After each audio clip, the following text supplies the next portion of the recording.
And good evening, everybody. Welcome to the Music Free Gaming Podcast, Episode 8. And hopefully the first in a long line of podcasts. It's doing them earlier in the lifetime of Music Free Gaming. And stopped for various reasons. And now I'm back. Hopefully this will kick off start of fun things. At the moment, I'm looking at maybe one a month and moving forward to one every couple of weeks, perhaps. So we'll see how things go with this and how much time I have and all of that other good stuff. All right, so let's go ahead and get started with all of the fun stuff. Because that's where things are cool. So let's start off talking about the Xbox One. So Microsoft unveiled the Xbox One at E3 this week, and all sorts of shininess there. The specs have been rattled over all over the place, so it's not anything. I mean, the specs aren't exactly new. I mean, this is a beefy console. So there are lots of good things there. Officially, again, Xbox One. The code name was Scorpio. Now it's Xbox One. That's cool. Microsoft is planning on selling it for about, I think it's $499 in the US, and about that in the 499 euros. So, and 449 British pounds. So, lots of, so it's going to be an expensive console. And I'm going to talk more about that in a few minutes. It's also very small.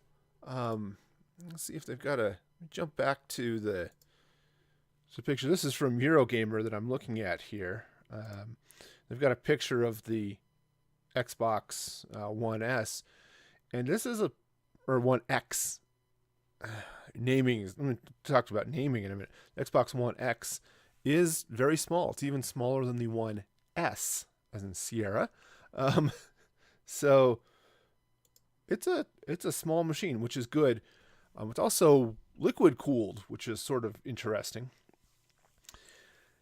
And of course, it's got all of the flops and all of that good stuff. So, I mean, that was the big deal. They were talking about all of the gigaflops and stuff that it had, right? Okay, so there are a couple of fun things about Scorpio that I wanted to focus on, because there are sites all over the place that are going to talk about the specs and all the new games that are coming out for it, and breaking down its 4K resolution and performance and all that good stuff. So check those out. GameSpot has had lots of good stories on this, so you can go check them out. But one of the things I wanted to talk about was backwards compatibility. This was a huge it was a huge thing when they brought it out in the first place for the Xbox One. They added 360 compatibility, and you could download. If you had an Xbox 360 game you'd purchase digitally, you could play it automatically on your Xbox One. Once they ported it, not everything showed up right away, and things have been added over time. Well, the Xbox One X has added support for the original Xbox. Which I'm talking about the original OG Xbox, like this one, with the big honking silly controller. That's the one.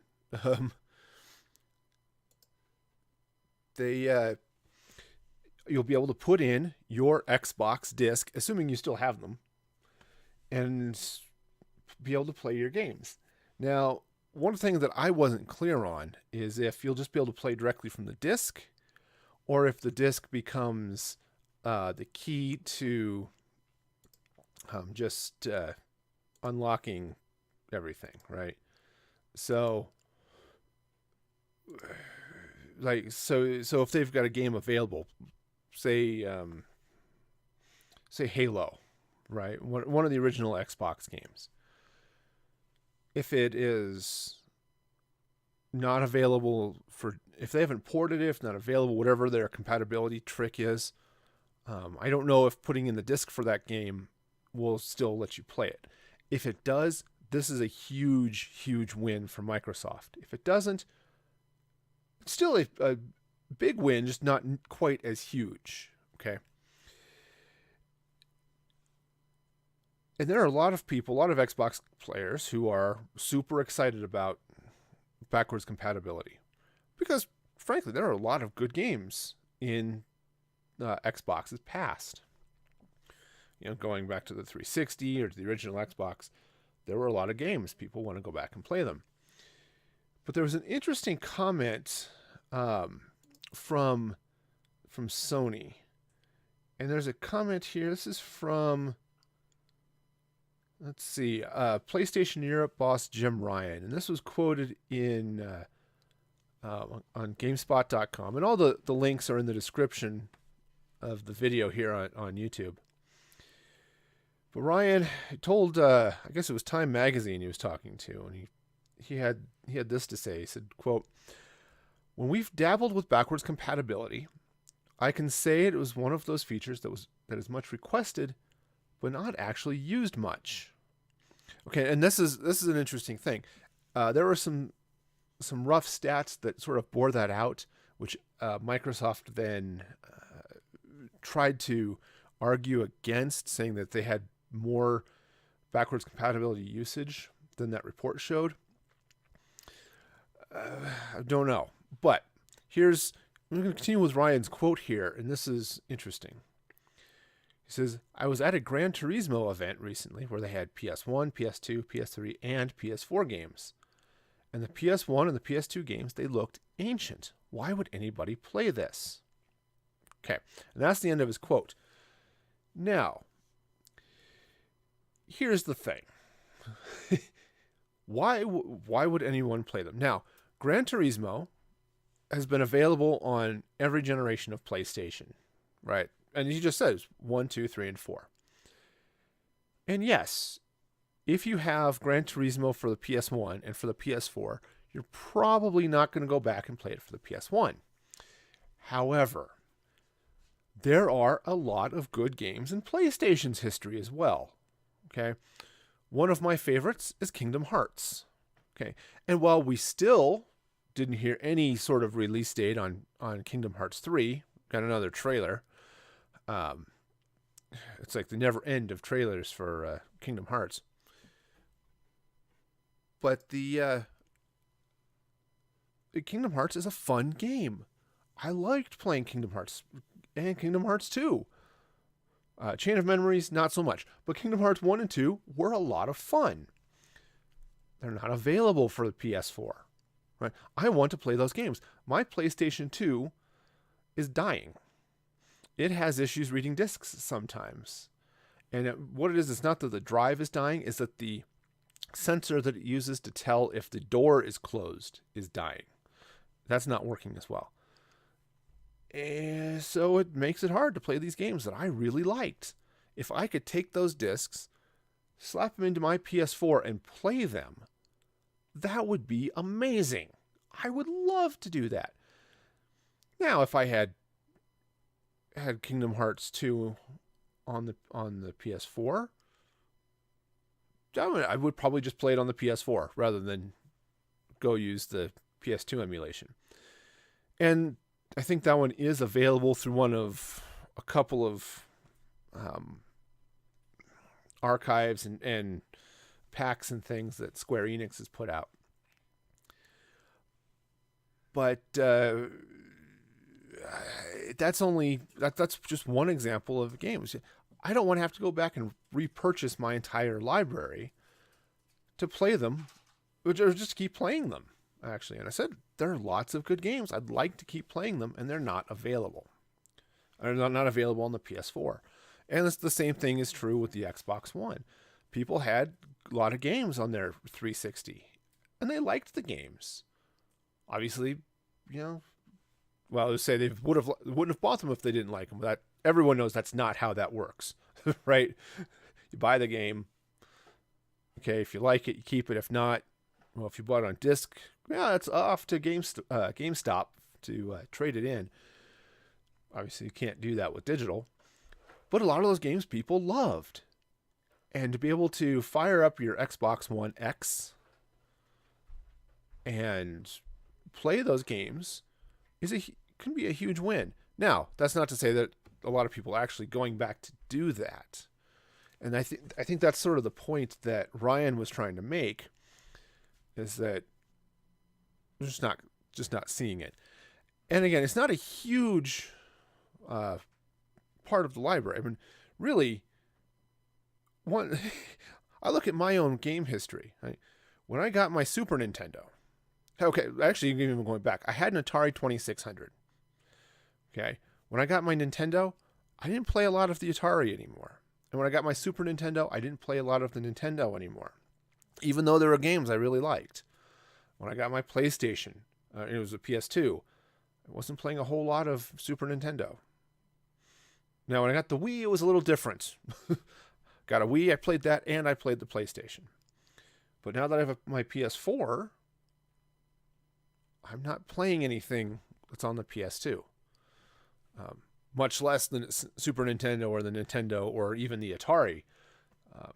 Yes, I still have an Atari. Not my original 2600, but was it the 7200, which was their next-gen console that came out? I do have that, but I don't play anything there. You can see a bunch of my games, but I don't play anything. So you can sort of see, anecdotally, from my own experience, what Ryan's talking about. On the other hand, there are a couple of games that if I had them available on my PlayStation 4 without having to buy them again, I would absolutely play them. So it's an interesting conundrum, and I really like what Microsoft is doing here. And Nintendo did the same thing for the Wii when the Wii U came out. The Wii U could play Wii games. So you still had all of that back catalog. Admittedly, it's not as large as what the Xbox or PlayStation had. But you can still play all of those games. Now, that's not true of the Switch, because the Switch doesn't use discs. It uses cartridges. And I don't know how that works with their digital store, right? Games that you purchase through the Nintendo eShop. Because I haven't done any of that. But anyway, that's one of those things. It could be very, very interesting to see how that all shakes out.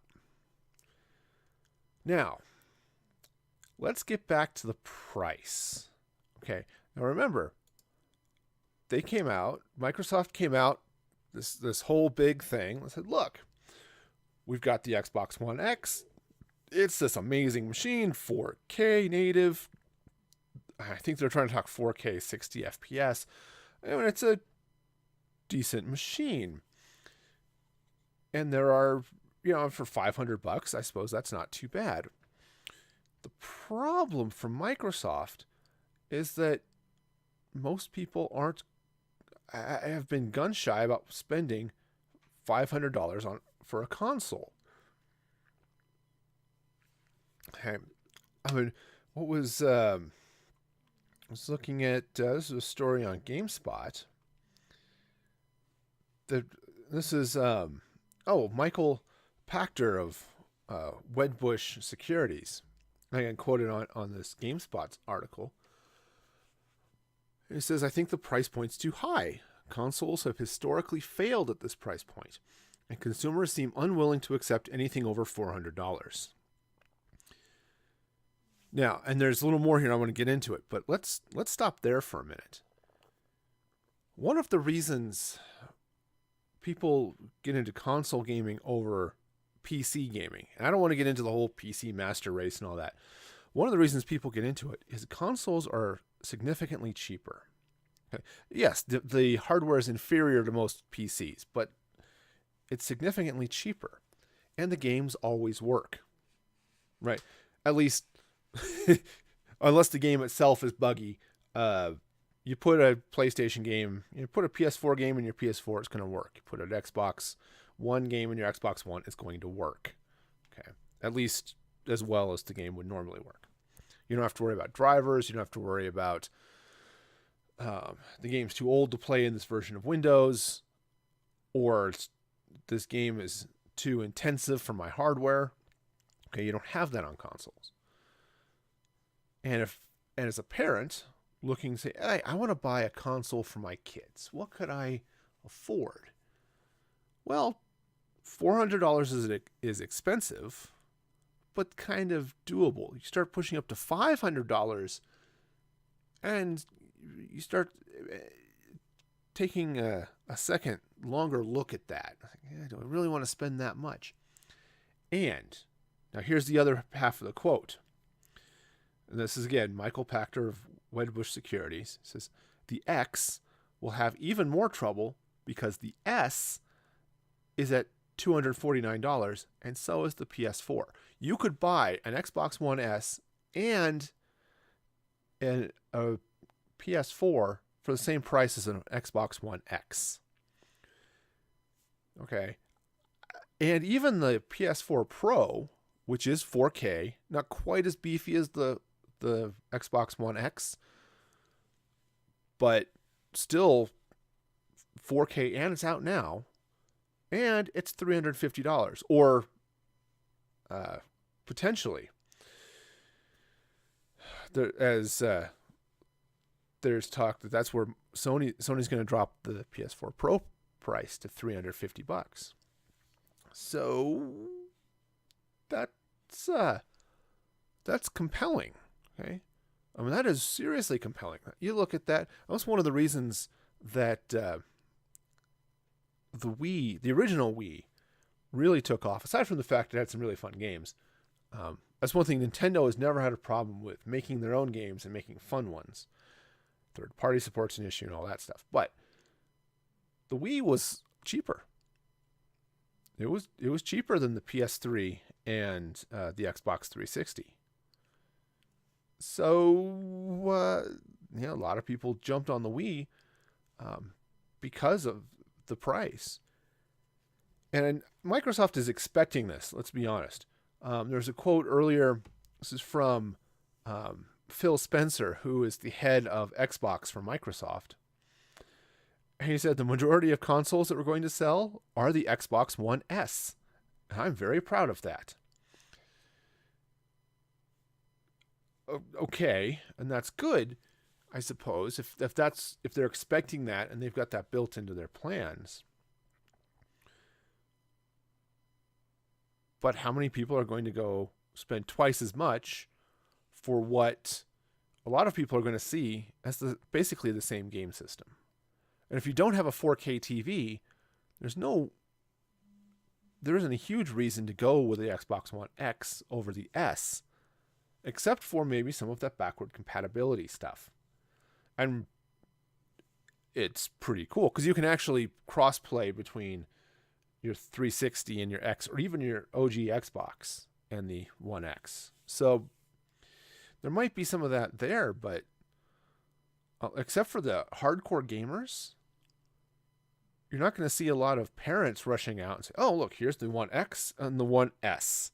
Well, the S is half the price of the X. And here's where the name confusion comes in, right? Mommy, I want an Xbox One X for Christmas. Xbox One S, sure, not a problem. Because X and S sound a lot alike, especially if you get somebody who is not paying attention, doesn't understand the difference. And look at this. Oh, here's the One X. Here's the One S. The One S is $250. Well, that's the one I'm getting. Because it's half the price. So, it's going to be interesting to see going forward how that actually breaks down. I definitely agree. Microsoft is going to sell a lot of Xbox One S's because they're at that $249 point. On the other hand, the PS4 is also at $249 and has been widely regarded as being the better system. So who knows? I mean, PlayStation has been outselling Xbox One for this whole generation. So it'll be interesting to see where that goes. But the name confusion is definitely going to be interesting. Okay. Obviously, seeing them on a printed page, browsing the listings on Amazon, not a lot of confusion. But when kids are talking to their parents, their grandparents, or, I want an Xbox One S. S or X? They're not going to know. So, interesting marketing choice. But overall, lots of good stuff. Lots of good stuff for that. So, I'm eager to see. I like seeing competition in the console space. I kind of wish Nintendo was a little more competitive, but it's exciting to see what's coming there. So very, very cool. All right, so let's take a quick break, and I'd like to let you know that I have a very nice merch store for all things music-free gaming. If you want to get music-free gaming gear, whether it's shirts or stickers or tie clips or mugs, water bottles, all that good stuff, go to zazzle.com/musicfreegaming. That's zazzle.com/musicfreegaming, and get all the gear there. Also, this podcast is live for Patreon subscribers. If you subscribe at patreon.com/musicfreegaming, you too can be part of the live audience, which haven't had anybody show up at the moment, but that's okay. But because I don't want to leave it behind a paywall, the podcast will be available for everybody a couple days later, in this case on Friday. But if you want to see it live, be part of the conversation, that would be great. Just become a patron. Just become a subscriber at patreon.com/musicfreegaming. All right, so let's move on. Talk about the next story. I want to talk about Star Wars Battlefront 2. Partly because I really like Battlefront. It's been a lot of fun. A little limited. What's one of the complaints that Battlefront had when it came out in 2015 was that it had some problems. I mean, there wasn't a lot of content. It was you basically had just a handful of maps, and that was it. There's no single player mode. It was all multiplayer only.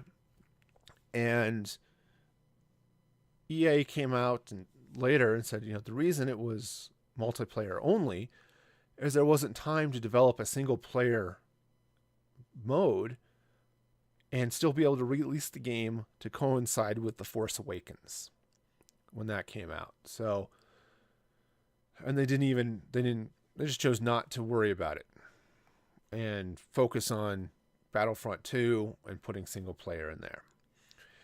The other problem Battlefront 1 had was how they handled DLC. When Battlefront came out, it was $60. If you wanted the season pass, you can get all of the DLC. It was another $60, which is $120 is a lot of money for a game. Now, I did get the DLC, but I got it months later after all of it had come out, and it was on sale for really cheap. So I picked it up then. But there was a problem in that they split their user base. So there are 4 DLC packs in Battlefront. You had the Outer Rim, you had Bespin, you had Death Star, and you had Jakku. or not Jakku. Jakku was already there.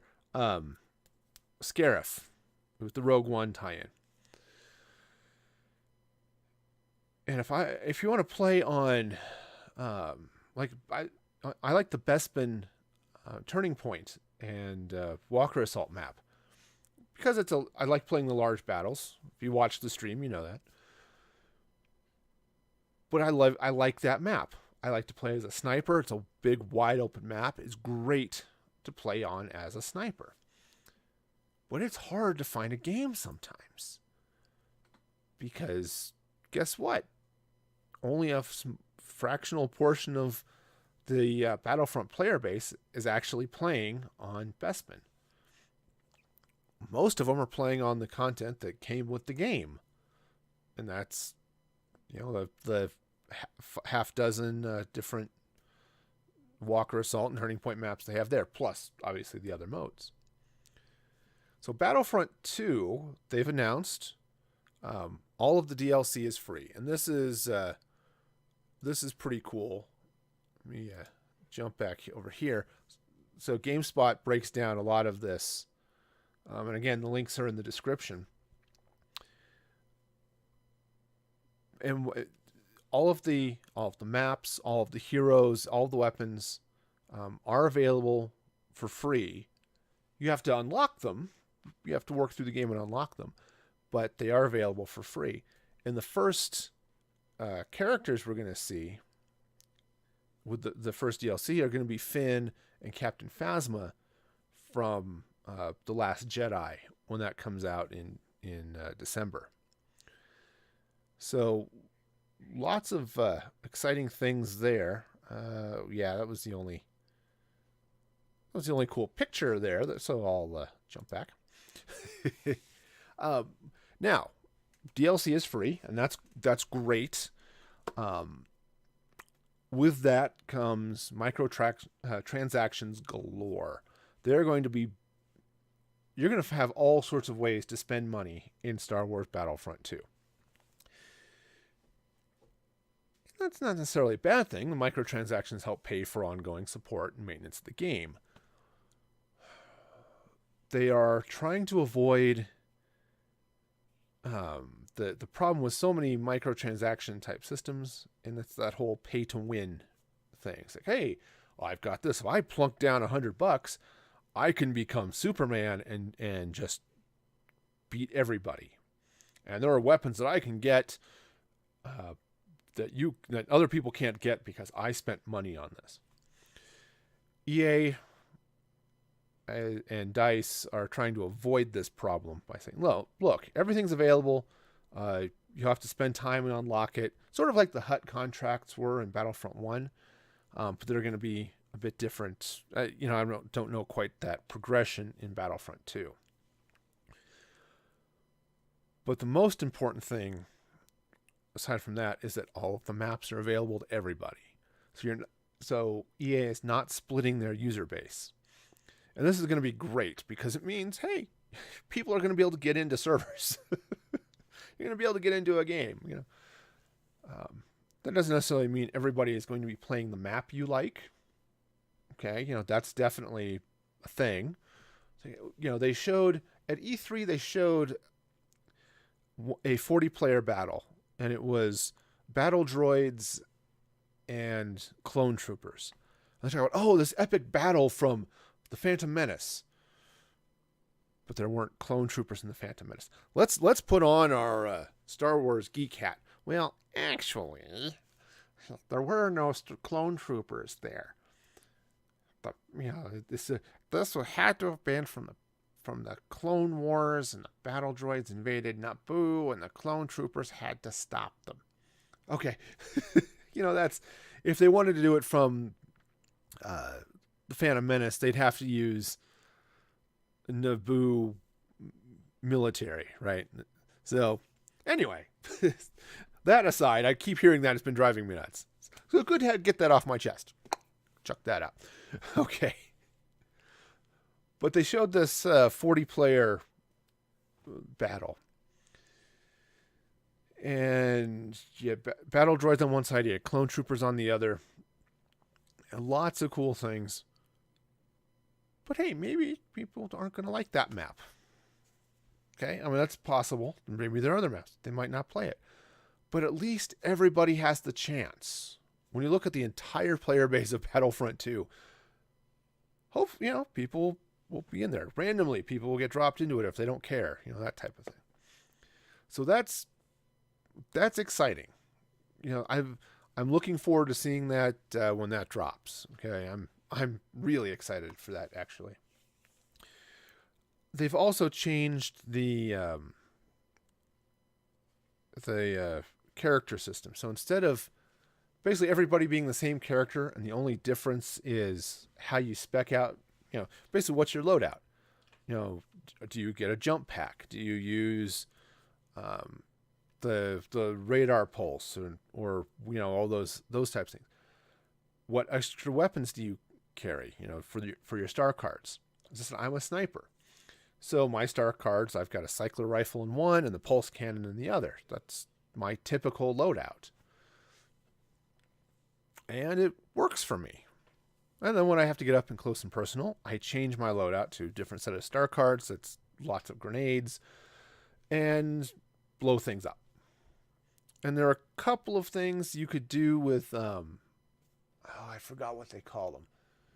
Well, there are some specializations that gave you some perks. So I like to play as the Snarps. Jeez, where did that come from? I like to play as the Sharpshooter. The Sharpshooter gets damage buffs the more kills you get. When I switch to my in-close character, I'd use the Bodyguard, which gets HP buffs, take more damage. Okay, that's cool. Battlefront 2 has a different character tree. You've got a heavy class. You've got character classes. You've got a heavy class. And these are the guys that just stand up front and just mow down people. You've got specialists, and this includes the snipers. There's a support class. I think they call them officers. There might be a few others. And then you can customize those in certain ways, which can add to some more interesting dynamics on the battlefield. Hopefully some better player mixes and things. The other thing that was interesting is that some of the character classes, basically the jump pack was only available to certain character classes. When you watch Battlefront 1 and watch the battlefield, it's like watching grasshoppers, because people are bouncing all over the battlefield because everybody's got jump packs and they're all flying over. That's going away. Yes, there will be people with jump packs, but they're not going to be as prevalent as they are.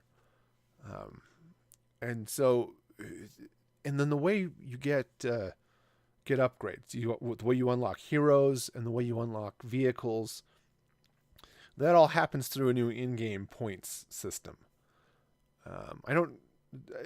There wasn't a lot of detail on how that system worked, but that's going to be so much nicer in a lot of ways. One of my complaints about Battlefront is how how overpowered some of the ships are. But there are players, so I told you I play these 40-player maps, and the Jakku map is a great map. I like that one. But you get these guys who they go and they basically just camp the speeder power-ups if they're playing Rebels, and they play a speeder and they just lay waste to everybody. And as soon as they die, they run back to where that token's going to show up again, so they can become a speeder pilot again and do it again. Or if the same thing happens with Walker Assault or any of the other maps with the hero tokens. They know where those tokens are. They go and they just camp that spot until a token shows up so they can become a hero. That's gone. That's just not happening this time. Now it all happens through points, which is a combination of kills and objective points, and there was something else. I don't remember what it was, but there are lots of ways to get points so that you can upgrade and become heroes or get vehicles or do other things. And you get to choose what you get. So very cool stuff. It'll be interesting to see how that actually works. I'm eager to play it. I wish I could have been one of the players out there at E3 and just rocked on. Obviously, I'm too small a streamer for any of that to have happened, but it would have been really cool. Last thing that I want to talk about with Battlefront 2 is they've added the single player mode. And I mentioned that once or twice already. But the single player mode was interesting. I've seen a couple of reports. There's this one from GameSpot where they're talking about their experiences with the single player. And the way it works is you're playing as, you start as as an Imperial Special Forces character. What was her name? Let me see. Blanking on it. It was in here somewhere. Iden Verso. And they showed it in one of the trailers. She's sitting around. It's on Endor. She's helping out the stormtroopers, blows away a handful of rebels or something.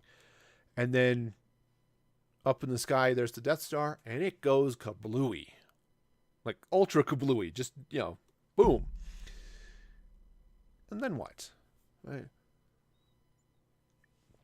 So we start to follow her from that point as it progresses through the time between Return of the Jedi and The Force Awakens, I guess. They've been a little bit sketchy on some of those details. Obviously, they don't want to give away a whole bunch of the story. And I expect we'll also see some vignettes of other things that are going on. The single player mode, at least as far as the basic storyline, is supposed to be canon. It's part of the official Star Wars story. So that could be really interesting to see. As far as the gameplay, it's going to be Battlefront. As far as what some of the players have said about it, and like this GameSpot story says, is it's basically Battlefront, not too much different from the regular game. You just have some specific things you have to do. The one thing that I thought was interesting is there's the first mission, or the mission of the author here. Who was this?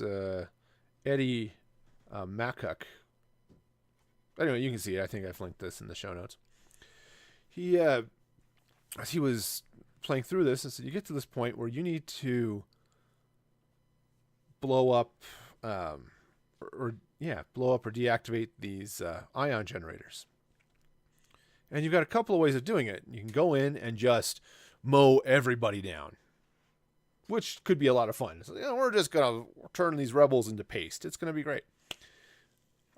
Or you can destroy the ion cannons by going in with stealth and sneaking up and planting bombs or something and blow them up.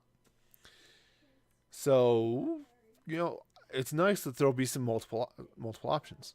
Especially, I'm not a great Twitch player. All right. I'm not a great player on Twitch for that matter, but I'm not a great player who can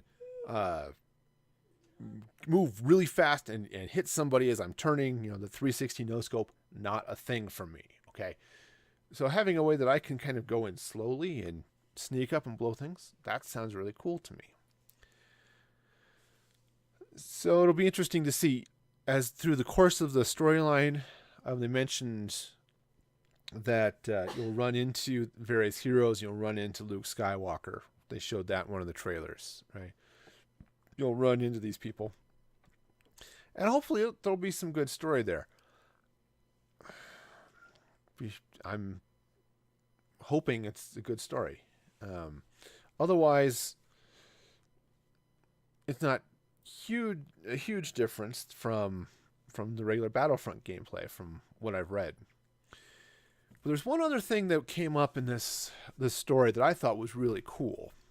because it's one of my personal complaints, huge complaint about Battlefront, is they've changed the flight controls. Now, one of my complaints about Battlefront 1 with the flight controls, and it's why I never play Fighter Squadron, which was one of the reasons I bought the game, was because I wanted Fighter Squadron mode. Because I long for X-Wing and TIE Fighter. I loved those games. I loved them. But the flight controls in Battlefront are just dead. It's more like driving than flying. Really stuck. Their maneuverability is really limited. The stuff you would expect to be able to do in a fighter plane or fighter spaceship, as in the case of Star Wars, just can't do. I can't roll ship, pull back hard on the stick, and do a tight loop. Can't do that. They've changed that in Battlefront 2. According to this GameSpot story, as this guy had been playing the single player, it starts with a TIE Fighter mode. And he describes it, the left stick gives you roll, while the right stick gives you up, down, left, right, and that type of thing. Which could be very cool. And hopefully, it gives better flight controls. If that's the case, and actually get some nice flight controls, this can be really cool. There's a similar controls in the what is it? It was the Jedi Starfighter. I forgot the full name of it, but that was part of the Jedi Starfighter.